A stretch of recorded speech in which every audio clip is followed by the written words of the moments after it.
It's Saturday, October 7th, and this is my 2 cents. And this week it's going to be on the Vegas shooting.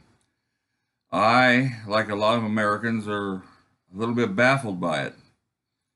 It just doesn't seem to make sense. Uh, Most of the time in these mass shootings, we have at least an idea what what uh, what this guy's grievance was. In this case, uh, there doesn't seem to be one. Uh, I mean, it's obviously not a case where he just decided to, you know, I just lost a lot of money in the casino. I'm gonna go kill a bunch of people. I mean, this was well planned, meticulously planned uh, for months. I mean, he had to have gotten that room well in advance. He had to have, stockpiled the ammunition and weapons well in advance. He had to. I mean, he obviously sent his girlfriend away well in advance. Uh, and seemingly there's no motive whatsoever. Now, ISIS has taken credit for it, of course, and they always do. Uh, I don't know. Doesn't fit the profile for ISIS. It's a 64-year-old man. The guy's a multimillionaire. He's uh,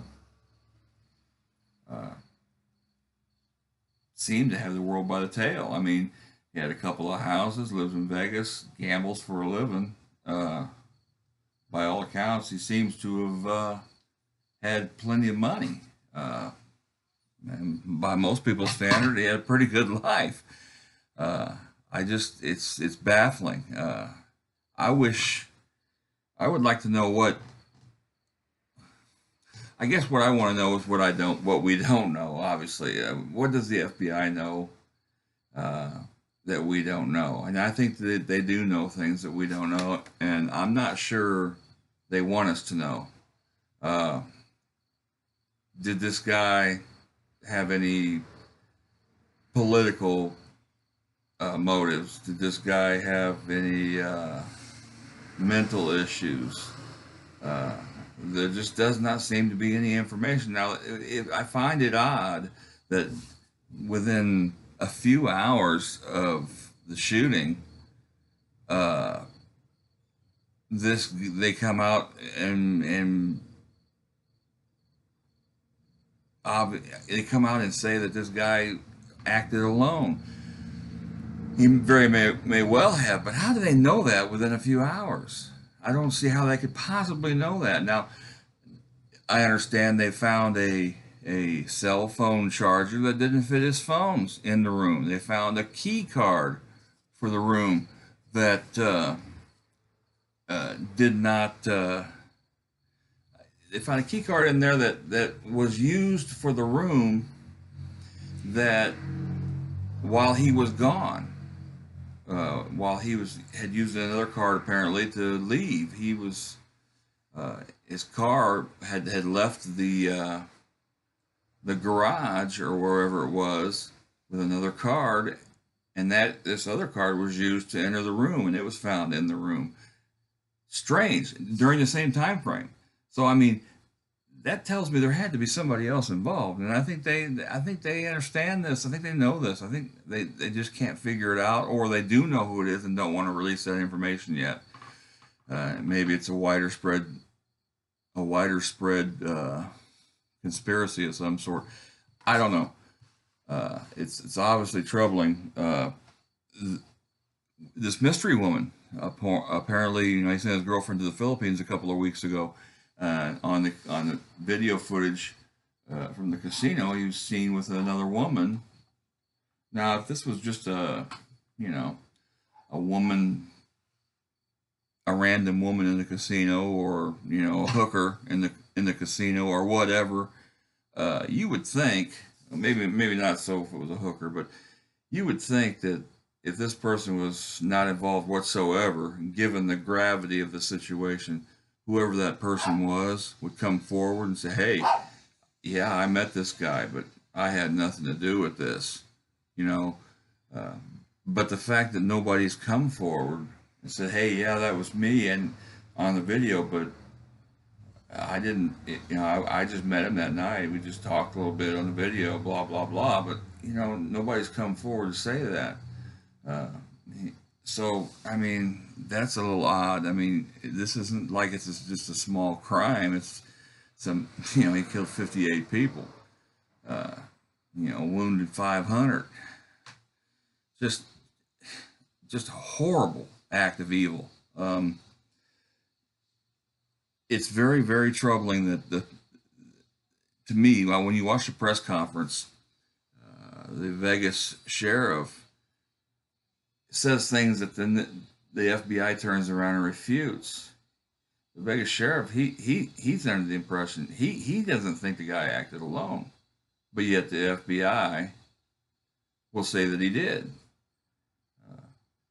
And Vegas sheriff, he just doesn't see it. Now, what are they not telling him, or are they, you know, is he saying things out of turn that he shouldn't be saying? They told him not to say, or does he know something and wants to get the word out? I don't know. You know, the FBI. It's sad to say, but it's come to the point in this country where I begin to not trust our federal police agencies. You know, with the whole thing that's happened in the last 8 years with the FBI and the unmasking of civilians during the Obama administration, and the politicized the intelligence agencies, you know, I just don't know who to trust. So, I mean, I think a lot of Americans don't trust these people anymore. So naturally, we've got questions on this thing because it just doesn't make sense. Uh, you know, the guy doesn't have, he's like a ghost. He didn't have any friends. No, I mean, I haven't seen one guy come forward that was a friend of his that knew him. You know, neighbors, oh yeah, he was kept to himself, blah blah blah. But not one friend, not one.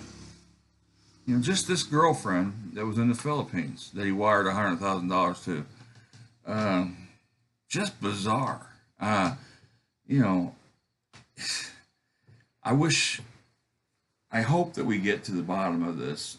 I hope that we do get a motive. I hope they are holding something back. And then it's because they don't want to release information because they're getting ready to make more arrests, or they don't want to tip off other people if they know something, or whatever this is. I fear what I think, and you know, I hate to be a conspiracy theorist, but this just screams of, you know, some sort of a Antifa communist type of first shot, if you will. It just, I mean, every other kind of mass shooting like this, you've always got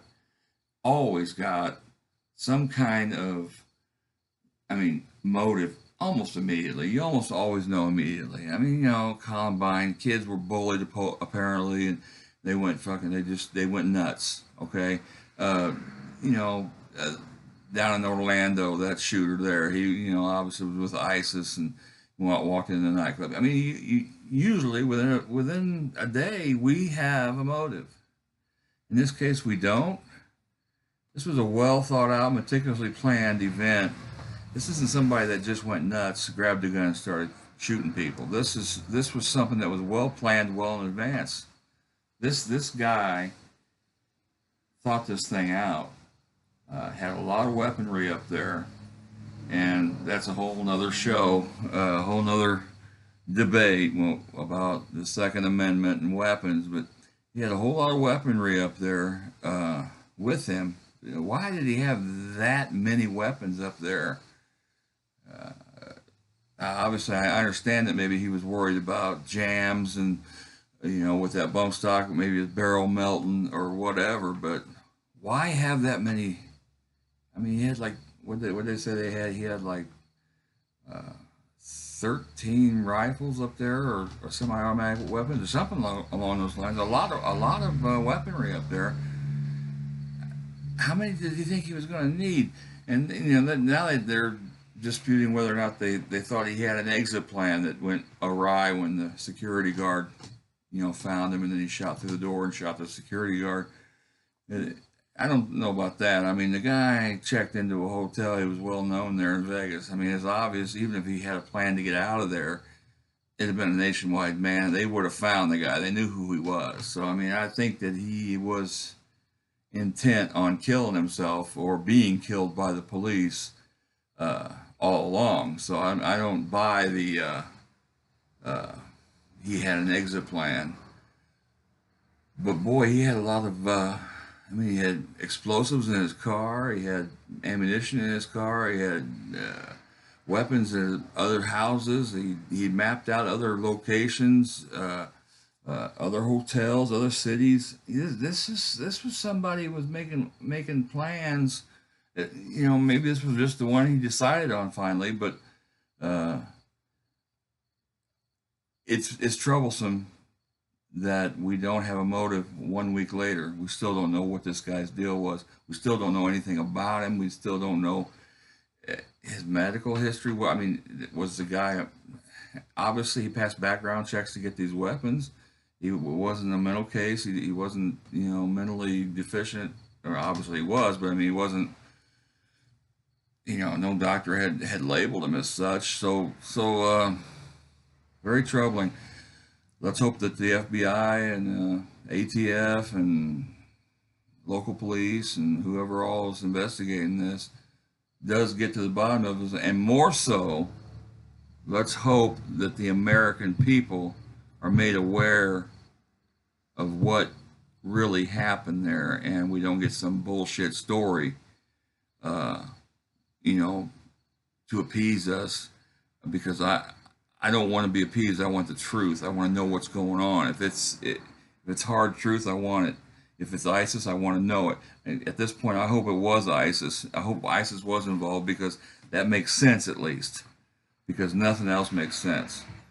And God help us if it was some sort of political volley, first shot politically, from, some sort of Antifa type communist, like the Scalise shooting.